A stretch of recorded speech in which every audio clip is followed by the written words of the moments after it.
6장입니다.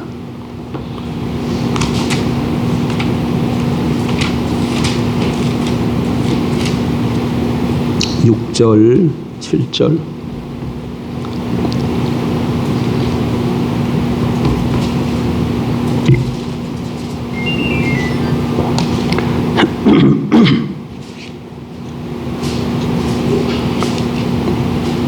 신약성경 325쪽 골로새서 2장 6절, 7절 두 절만 같이 보겠습니다. 6절입니다. 그러므로 너희가 그리스도 예수를 주로 받았으니 그 안에서 행하되 그 안에 뿌리를 박으며 세움을 받아 교훈을 받은 대로 믿음에 굳게 서서 감사함을 넘치게 하라. 옛날 독일에서 있었던 이야기입니다. 어느 해에 아주 가뭄이 극심하게 들어 흉년이 되었습니다. 그러니까 많은 사람들이 먹을 것이 없어서 굶주리게 되었죠. 그때 좀 재산이 넉넉한 노부부가 동네 아이들을 위해서 빵을 구웠어요. 그리고 아이들에게 나눠줬습니다. 아이들한테 빵을 갖다 주면서 꼭 한 개씩만 가져가라고 얘기를 합니다. 먹을 것이 없던 차에 빵을 나눠주니까 얼마나 기쁘겠어요. 근데 한 개씩만 가져가라 그러니까 아이들이 서로 큰 것을 가져가려고 빵이 오기만 하면 난리를 치는 거예요. 그러나 모든 아이들이 다 그런 건 아니었어요. 예외적인 한 어린 소녀가 있었습니다. 그 어린 소녀는 빵이 올 때마다 맨 끝에 서서 빵을 하나 받아갔습니다. 그러다 보니까 그 아이가 가져가는 빵은 어떻게 했어요? 다른 아이들이 다 큰 걸 골라가고 마지막으로 남으니까 매일 작은 것이 그 아이의 목이었던 것이요. 어느 날이었습니다. 그날도 이 소녀는 맨 끝에 줄을 섰습니다. 다른 아이들은 큰 것을 가져가려고 막 이러다 보니까 그 빵을 가져온 노부부에게 감사하다는 말도 하지 못하고 서로 그냥 빵 집기 여념이 없어요. 그러나 이 어린 소녀는 맨 마지막에 그날따라 유달리 빵이 적어 그럼에도 불구하고 노부부에게 각듯이 감사합니다 하는 인사를 드리고 가져갔어요. 그리고 집에 가서 빵을 먹다가 깜짝 놀랐어요. 왜 그러냐면 그 빵 속에서 금화 한 입이 나온 거예요. 그리고 그 옆에 쪽지에는 이런 글이 써 있었습니다. 이것은 너처럼 작은 것일지라도 잊지 않고 감사하는 사람을 위해서 우리가 마련한 선물이란다. 그 어린 소녀는 매일 적은 것을 가져가지만 그때마다 그 노부부에게 감사하는 것을 보고 이 부부가 기특한 마음이 들어서 금화 한 입을 준비했던 것이죠. 사랑하는 여러분, 이 노부부의 마음은 하나님의 마음과 똑같습니다. 하나님의 마음이 그래요. 감사절이 되면 감사절뿐만 아니라 감사할 일이 이렇게 있으면 하나님께서 우리 보고 뭐라고 말씀하십니까? 감사하라고 그러잖아요. 감사하라고. 감사하는 것을 잊지 말라고 그러잖아요. 왜 하나님께서 우리에게 감사하라고 그러실까요? 더 큰 축복을 주기 위해서, 더 큰 은혜를 베푸기 위해서 그런 줄 압니다. 여러분 보십시오. 온 천하 만물이 다 이게 누구 것입니까? 하나님이 만드신 것이잖아요. 하나님의 것이잖아요. 그런데 하나님께서 무엇이 부족해서 하나님께서 물질이 부족해서 우리에게 물질로 감사하라고 하시는 건가요? 그런 게 아니지 않습니까? 하나님께서는 부족한 것이 아무것도 없지요. 그럼에도 우리에게 감사를 하라고 하는 것은 그 감사를 받고 더 큰 것으로 우리에게 주시기 위해서 그러는 줄 믿습니다. 여러분 오늘 본문을 한번 보십시오. 골로새 2장 7절에 보면 감사함을 넘치게 하라고 말씀합니다. 감사함을 어떻게 하라고요? 넘치게 하라. 넘치게 하라는 말은 뭐예요? 무슨 뜻인가요? 이 넘치게 하다라는 말은 가득 차는 정도가 아니죠. 그 동조를 넘어서 흘러내리게 하는 것이죠. 그렇게 우리가 하나님 앞에 감사를 하라, 그런 말씀입니다. 추수감사 주일날 우리 모두의 마음에 이런 감사 관객이 정말 흘러넘치는 그런 복된 주일이 되길 주의 이름으로 축복합니다. 그러면서 하나님에 대해서 우리가 왜 감사해야 되는지, 또 감사는 또 어떻게 해야 되는지, 또 감사는 얼마만큼 해야 되는지에 대해서 좀 살펴보려고 합니다. 그러니까 첫 번째 감사의 동기, 두 번째 감사의 방법, 세 번째 감사의 정도에 대해서 살펴보며 은혜를 좀 함께 나누려고 합니다. 하나님께서 왜 우리에게 감사하라고 합니까? 감사의 동기가 무엇일까요? 6절 보십시다. 그러므로 너희가 그리스도 예수를 주로 받았으니, 그리스도 예수를 뭐로 받았다? 주로 받았으니 그 안에서 행하되, 이렇게 말씀합니다. 왜 감사해야 합니까? 감사의 동기가 무엇입니까? 그리스도 예수를 주로 받았기 때문입니다. 여러분, 그리스도 예수를 주로 받았습니까? 할렐루야. 예, 우리는 그리스도 예수를 주로 받은 사람들이에요. 이 한 가지 사실만이라도 우리가 정확히 깨닫고 알고 있다면 주님 앞에 감사하지 아니할 수가 없죠. 추수감사 주일뿐만 아니라 늘 평소에도 늘 감사가 넘칠 줄 믿습니다. 여러분, 만일 누군가가 우리에게 감사할 일이 무엇인가를 묻는다면 우리는 무엇이라고 대답해야 되겠습니까? 감사의 제목을 일일이 나열하는 것이 어쩌면 시시한 일인지 모르겠습니다.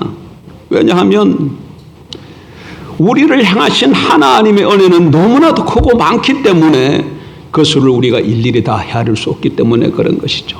우리가 좀 깊이 생각해서 감사의 제목을 적는다 할지라도 그 가운데는 또 빠지는 것이 있을 것입니다. 한 걸음 더 나가서 우리가 아무리 감사의 조건을 나열한다 할지라도 그 가운데서 예수 그리스도를 주로 받았다는 사실을 빠뜨린다면 감사의 가장 근본적이고 핵심적인 동기를 빠뜨린 셈이 되기 때문에 그런 것이죠. 우리 모두는 그리스도 예수를 주로 받은 자들입니다. 여러분, 이 사실을 잊지 마십시오. 그리스도 예수를 뭘로 받았어요? 주로 받았어요. 이 한 가지 사실만으로 우리는 참으로 감사함이 넘칠 수밖에 없을 것입니다. 오늘 본문을 기록한 사도 바울을 예로 한번 생각해 보십시다. 인간적인 견지에서 보면 사도 바울의 삶은 참으로 공고한 삶을 살았어요. 고린도후서 11장 한번 보십시다.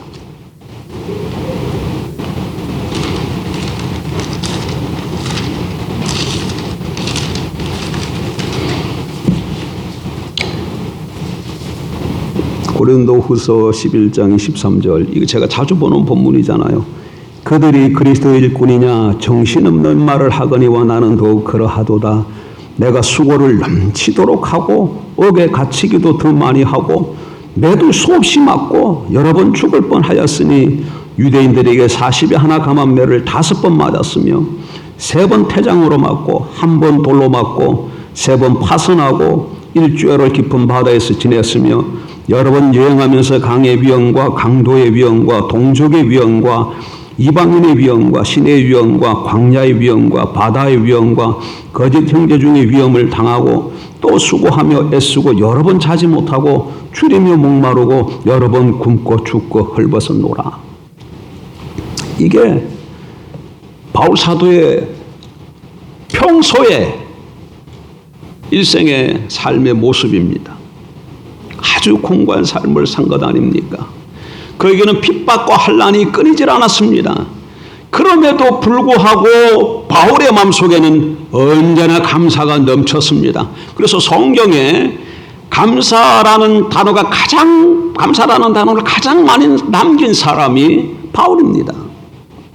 여러분, 지금 바울, 우리가 지금 본문이 뭐예요? 골로새서잖아요. 이 골로새서를 썼을 때 바울이 어디에 있는 줄 압니까? 어디에서 이 편지를 쓰는 줄 아십니까? 로마 옥중에 갇혀서 이 편지를 쓰고 있어요. 그래서 이 골로새서를 옥중서신이라 이렇게 하잖아요. 옥중서신이 4개 있죠. 무엇입니까?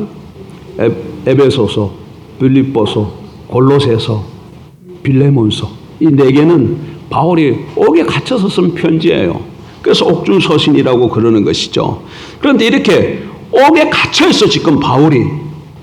그럼에도 불구하고 옥에 갇혀있다는 얘기는 생명의 위협을 받고 있다, 그런 얘기가 아니겠습니까? 그럼에도 불구하고 바울의 마음속에는 감사로 넘치고 있어요. 그래서 고로새 교인들을 향해서도 감사하는 생활을 하라고 강조하고 있는 것 아닙니까? 여러분 골로새서 3장 15절로 가보십시다. 15, 16, 17절 한번 보세요. 그리스도의 평강이 너희 마음을 주장하게 하라. 너희는 평강을 위하여 한 몸으로 부르심을 받았나니 너희는 또한 뭐 하는 자가 되라? 감사하는 자가 되라. 16절 그리스도의 말씀이 너희 속에 풍성히 가하여 모든 지혜로 피차 가르치며 권면하고 시와 찬송과 신령한 노래를 부르며 못하는 마음으로 감사하는 마음으로 하나님을 찬양하고 17절 또 무엇을 하든지 말에나 일에나 다 주 예수의 이름으로 하고 그를 힘입어 하나님 아버지께 뭐하라? 감사하라. 이렇게 말씀하고 계세요. 예? 매 절마다 3절을 이렇게 읽는 동안에 매 절마다 뭐가 계속해서 나오고 있습니까? 감사가 계속해서 반복되고 있어. 사도 바울이 감옥에서 절박한 상황 속에 놓여 있지만 자신도 하나님 앞에 지금 감사하고 골로새 교인들을 향해서도 감사한 생활을 하라고 강조하고 있습니다. 여러분 근본적인 동기가 무엇일까요? 감옥에 갇힌 사람이 뭐 그렇게 감사로 충만하고 있을까요? 예? 감옥에 갇혔는데 왜 이렇게 감사하라고 하는 거예요? 자기도 감사하고 또 골로새 교인들한테도 감사하라고 하는 근본적 동기는 바로 그리스도 예수를 우리가 주로 받았기 때문입니다. 주로 받았기 때문에. 예? 그리스도 예수를 주로 받았다는 이 진리의 사실을 바로만 깨닫는다면 참으로 우리 마음 심령 속에 감사가 넘치지 않을 수가 없지요. 미국의 어떤 목사님이 하루는 신방을 끝나고 돌아가다가 차가 고장났어요. 그래서 우통을 벗고 와이셔츠를 입은 채로 차를 고쳐보려고 이렇게 열심히 이것저것 좀 만지고 있습니다. 그때 어떤 한 청년이 개를 들이고 지나가다가 목사님이 애쓰는 걸 보고 마음이 좀 안타까웠던지 지가 가서 목사님 제가 좀 이렇게 차 좀 봐드리겠습니다 하고 자기가 차를 대신 이렇게 고쳐주었어요. 차를 고쳤어요. 근데 그 청년이 자동차를 고치는 동안 그 개가 그 청년 주위를 떠나지 않고 계속해서 주시하면서 이렇게 지켜보는 거예요. 그 모습을 본 목사님은 청년에 이렇게 말했어요. 개가 주인을 몹시 따르는군요. 그러자 그 청년은 이런 아주 흥미로운 얘기를 들려주었습니다. 한 번은 제가 등산을 갔습니다. 근데 산에 가다가 어디가 잘못해서 그냥 그 늪에 빠졌습니다. 근데 그 수렁에서 빠져가지고 아무리 나오려고 해도 나올 수가 없었다는 거죠. 그런데 마침 들개 한 마리가 지나가길래 들개를 부르고 자기를 좀 도와달라고 그렇게 이런저런 이렇게 표시를 좀 했더니 좋게도 그 개가 알아듣고는 자기 옷을 물고 끌어당겨 줘서 자기가 그 수렁에서 빠져나올 수 있었다는 겁니다.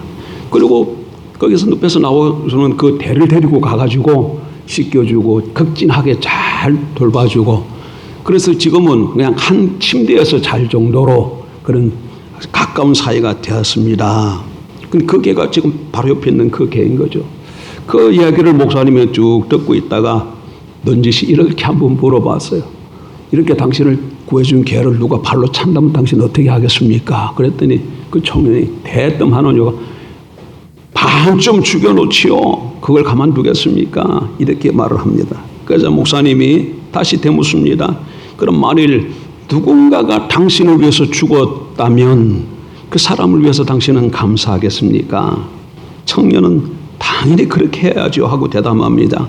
그러자 그 대답을 들은 목사님이 비로소 청년에게 예수 그리스도의 복음을 전해 주었습니다.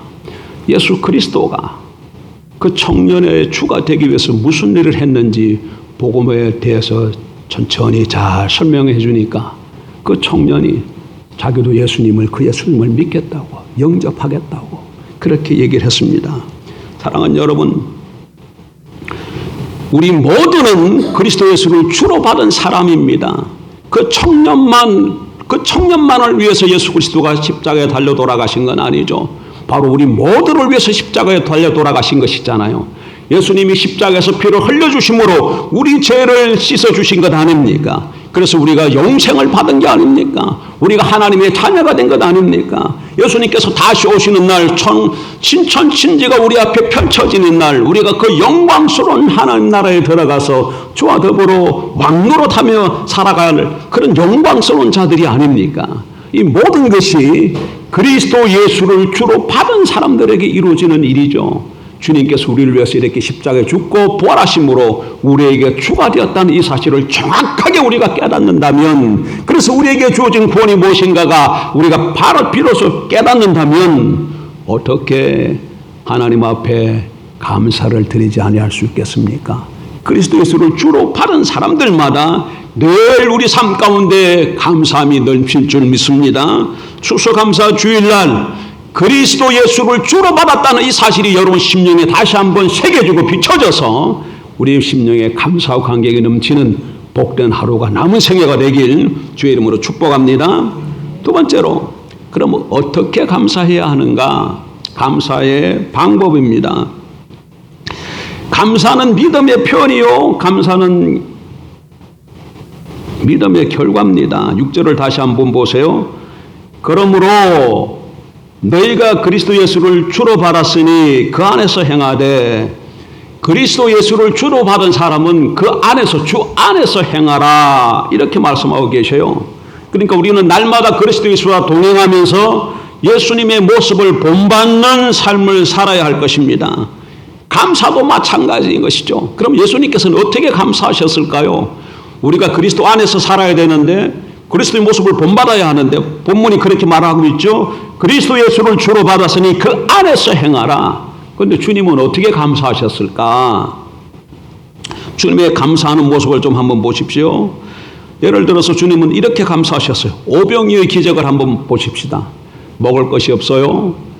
들판에 사람들이 많이 모여 있었어요. 그럴 때 어떤 한 아이가 보리떡 5개, 물고기 2마리를 주님 앞에 드렸어요. 그랬더니 보리떡 5개와 물고기 2마리를 가지고 예수님 뭐 하셨습니까? 제일 먼저 기도하셔서, 축사하셔서. 무슨 기도? 하나님 앞에 감사 기도를 드린 거예요. 감사 기도를 드리고 그것을 나눠줘라 했을 때에 그 떡을 가지고, 보리떡 5덩이와 물고기 2마리 가지고 5,000명이 먹고도 12바구니가 남는 그런 기적이 일어났지 않습니까? 예수님의 행위를 보면 무슨 일이 5,000명의 기적, 5,000명이 먹고 남은 이후에 감사를 드린 것이 아니고, 후행적으로 감사를 드린 게 아니고 앞으로 일어날 기적을 바라보면서 하나님 앞에 감사의 기도를 드렸다는 거예요. 이뿐만 아니라 여러분, 죽은 나사로를 살릴 때도 보십시오. 갔어요. 무덤 앞에 서서 예수님 뭐 합니까?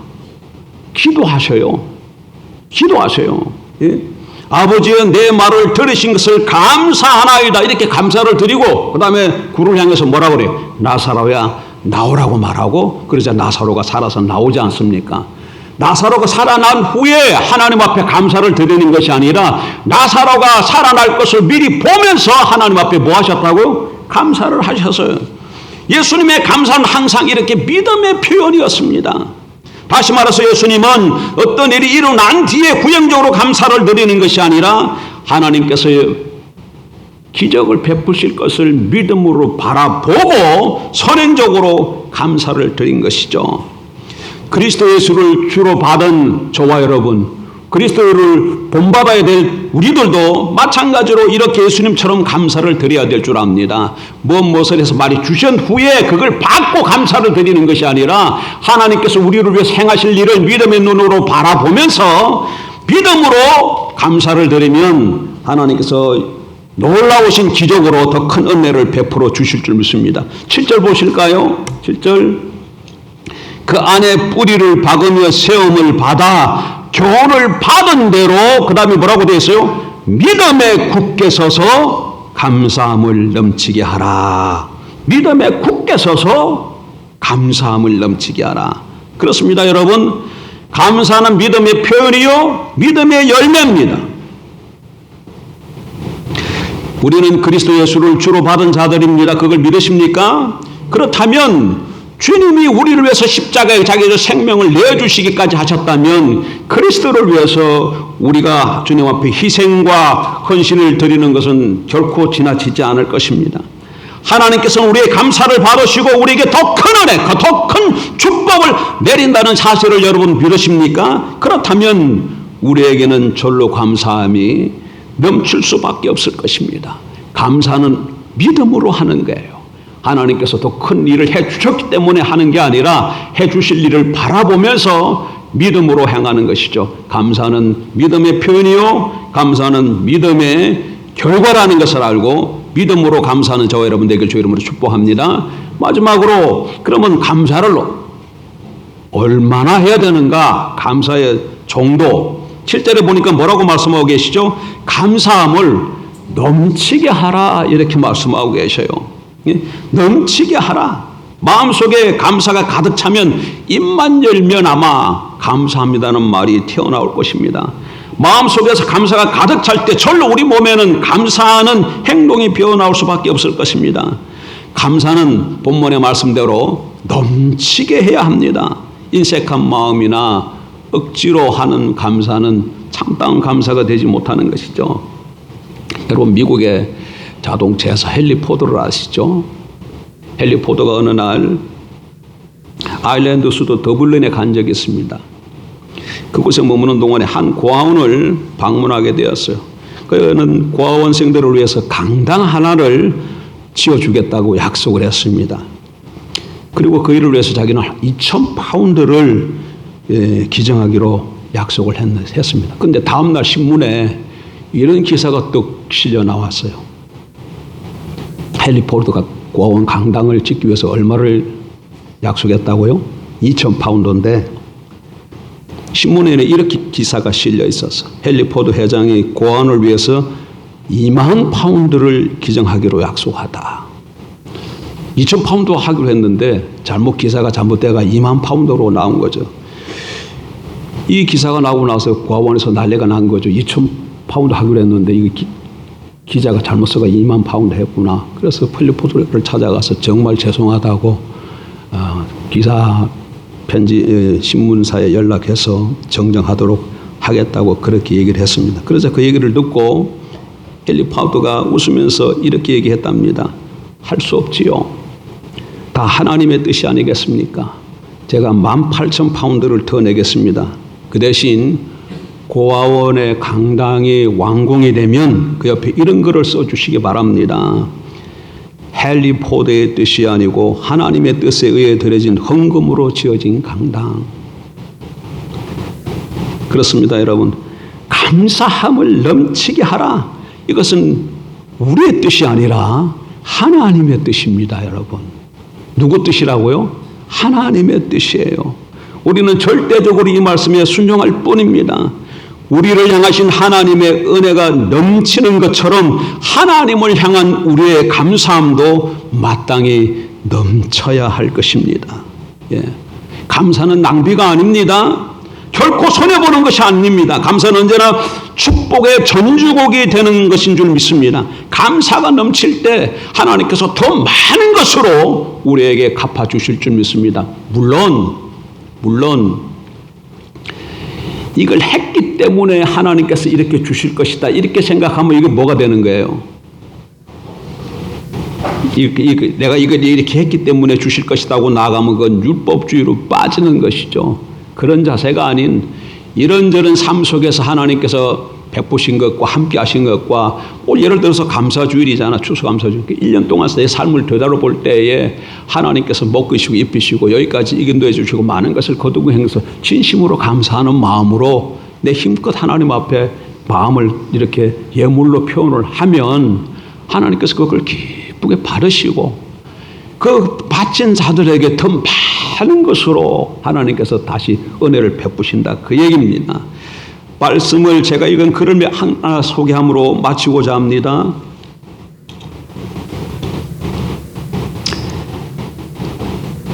옷이 몸에 끼면 그것은 잘 먹고 잘 살고 있다는 것이니 감사하라.